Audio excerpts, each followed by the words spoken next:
Thank you everyone for joining this presentation. Today we will speak about the OCT, but of the OCT, particularly of the anterior segment. OCT is always considered a very useful tool, but almost now considered for posterior segment. But as most of our practice is oriented also in anterior segment, I would like to show you something that will interest you for sure. That is, I have experience with the OptoView since the first instrument, but now I bought the latest Solix full range, and this you can read the characteristic of the new device. That is much better than the previous one on many direction: resolution, the amplitude of the section, precision, and repeatability. And also the arrangement of the overview is very interesting. But let's go back to clinics. OCT can provide also the epithelial maps. Why epithelial maps are so important, we will see later, but you can see that we are measuring 9 millimeters, and we have a marker of the minimum thickness, and we can also map the corneal thickness, and so we can look where is the minimum pachymetry and where is the minimum epithelial thickness. Very interesting. Now, let's see what happened in healthy eye. When you can, we enlarge the map of the OCT, you can identify exactly as the anatomical drawing. You can see all the layers from the epithelium, the basal membrane, the Bowman, the stroma, the dual layer, even the dual layer, the descent membrane. This is amazing how sharp it is, and it's amazing how we can map the epithelium that is so thick, so thin. Please remember that when we're measuring 54 micron, we are measuring something that is thinner than your hair. Now, let's see the clinical use of epithelial maps. We can have an early keratoconus diagnosis. We can understand the regression causes after refractive surgery. We can use dry eye grading and judge if our therapy was effective, and also rating the possibility for phototherapeutic treatment or retreatment after refractive surgery, or for ocular symptoms. That comes only from epithelial maps. Let's see some example. In keratoconic eyes, the epithelial layer is seen exactly where the apex of the cone is. Please consider the comparison. This is a normal eyes, this is the normal map. This patient looks like a normal patient, but we already see the thinning of epithelium. If we judge the fellow eye of the same patient, you can exactly see the fellow eye as a very large area of epithelial thinning with the very clear keratoconus shape change. So we can detect very early stage of the cone, much earlier than in topography. And remember that the fellow eye at some time in a young age looks like identically as the fellow eye. So you can be able to detect them much before that with topography. Now, but we can also differentiate from what looks like a cone and is not, the contact lens warpage. This patient has a contact lens warpage, looks like a cone, but look at the epithelial maps, absolutely normal. So it's not a cone. We stop contact lens and looks, epithelial shape is coming back, epithelium is unchanged. So that is very useful to discriminate. Now, look what the keratoconus with artificial intelligence of topographer says this is a cone in 68%. But we have a normal epithelial map and we can be absolutely safe about the same patient. Now, demarcation line. After cross-linking, we can look, in this case, for example, a very homogeneous and very deep demarcation line. That means that our treatment was very deep, very homogeneous, and very effective. Another patient has a very uneven demarcation line, a very irregular density change in the stroma. That means that the beam and the riboflavin was not applied properly, and that we expect on long term much more reactivation of the cone with respect of the fellow case. Now, let's see something that can interest almost every ophthalmology: phacoemulsification. What is visible? The deepness of the cut, the morphology, the slippage, and astigmatism. Look, laser-assisted phacoemulsification. There are two different types of cut that you can set on your laser. But if you can judge 1 day post-op, 10 days post-op, you can see if two different types can look like completely different. So you can also understand which is the best setting for your laser. Corneal opacity and dystrophies. You can judge the lesion depth and unmask a normal stroma for epithelium or scar. That is an example. Is a corneal infection. Look here. The hyperdensity of the stroma, how thick is the epithelium, 83 micron, and corneal opacity. So you know how much is the untreated and not involved stroma from the opacity. So you can judge this scar is very evident in this little lamp, but now you want to know something more. How deep is the scar? So can remove it by excimer laser? I think not, it's too deep. But also, look, you have a compensation of epithelium in trying to mask the differential amplitude of the curvature. That is what we get with excimer laser. We was able to treat, we get a normal thin cornea, but stable after 10 years, a much more homogeneous epithelium, and the cornea is completely transplant. So you need to know how much need to be removed. That is useful. Now, scar after a perforating injuries.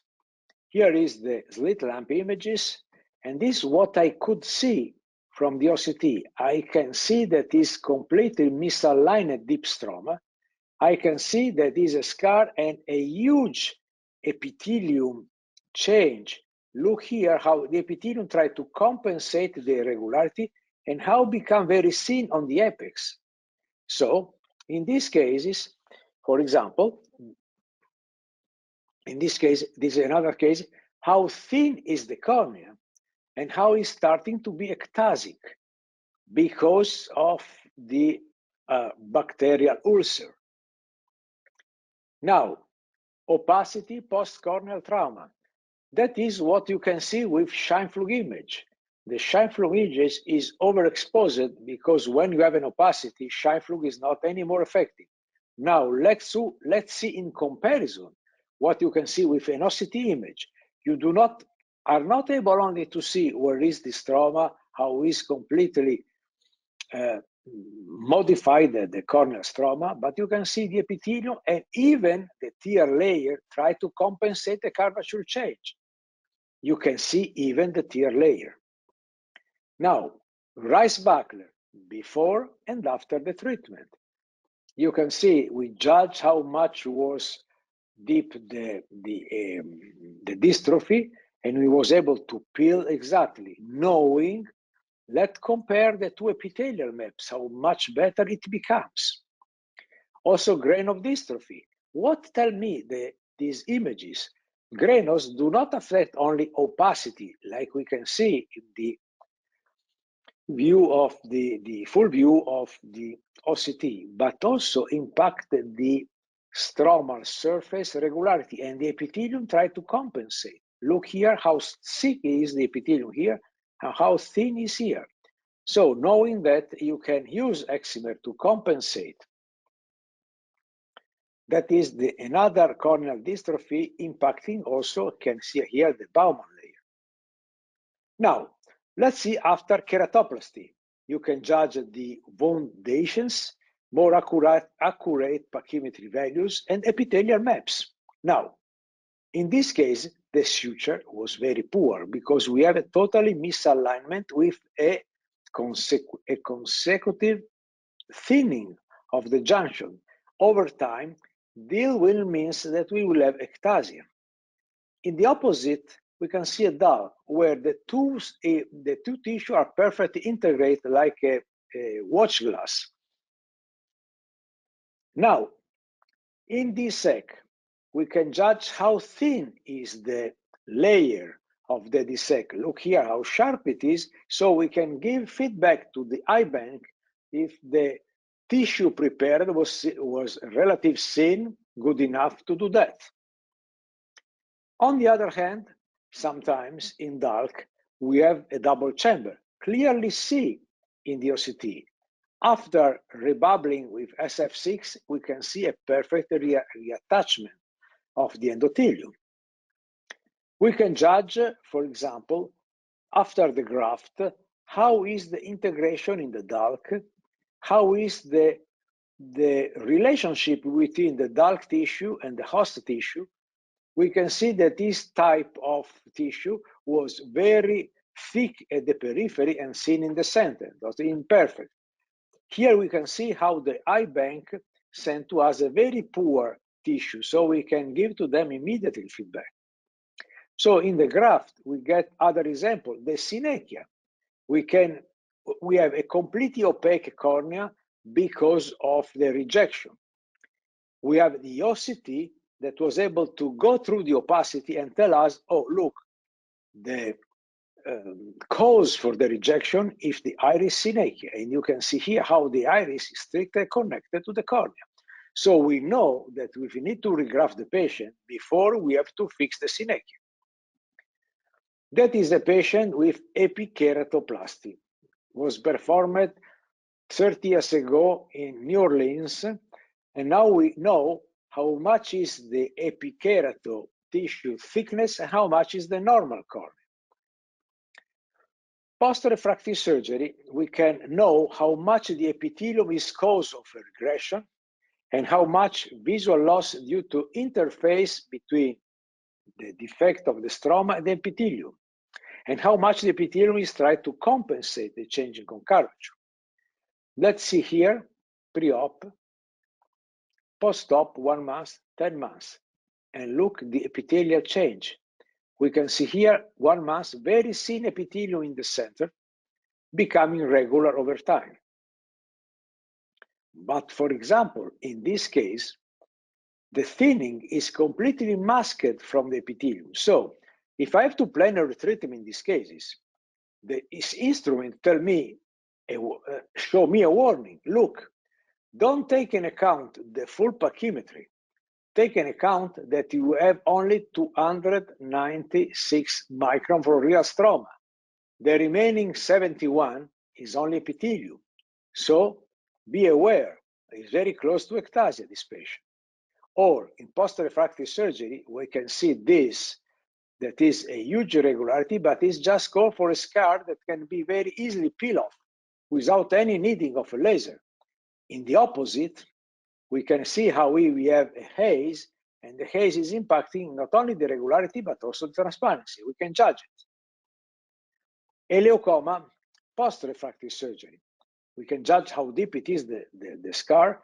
And in this case, we have a LASIK who has an ingrow after the flap.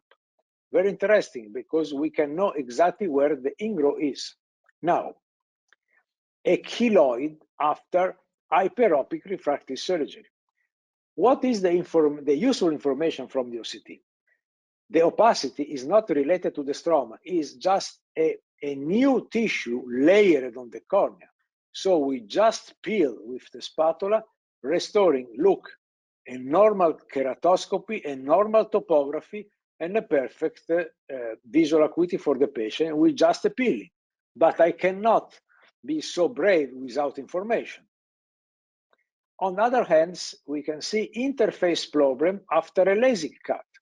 You can see the LASIK cut was irregular, so is irregular the surface, and I know that the patient could not see well, and I understand why.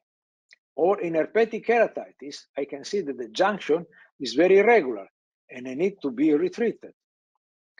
Now, I can judge also if the LASIK flap is irregular and the thickness is regular on the entire profile. In these cases, I can see that, for example, the flap thickness changed from the center to the periphery. A new field that I personally developed is the dry eye management. Drug influence, follow-up showing the therapy effect, a coincidence of morphology and symptoms. Let's see some example of it.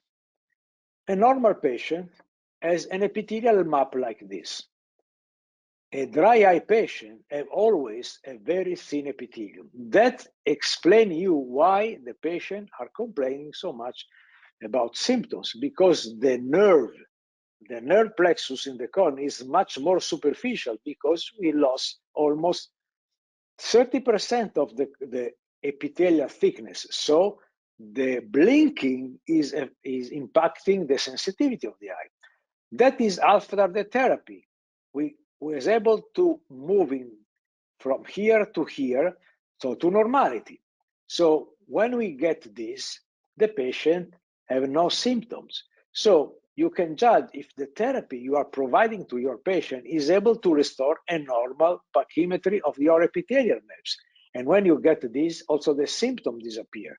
So you do not lose time in try and see. You can be very effective. We can have also an anterior chamber analysis, judging the angle even when the cornea is not perfectly clear. And for example, judge where the glaucoma shunt placement with a single scan. Let's see the ICL. I can see the vaulting of the ICL in these cases to know. In this case, I have an excessive vault. Here I have almost a relative big vault. I have here no vault and developing cataract, so I can avoid this complication. So that is a very fast overview of what we can do with OCT, but new every time, every month we are discovering something new.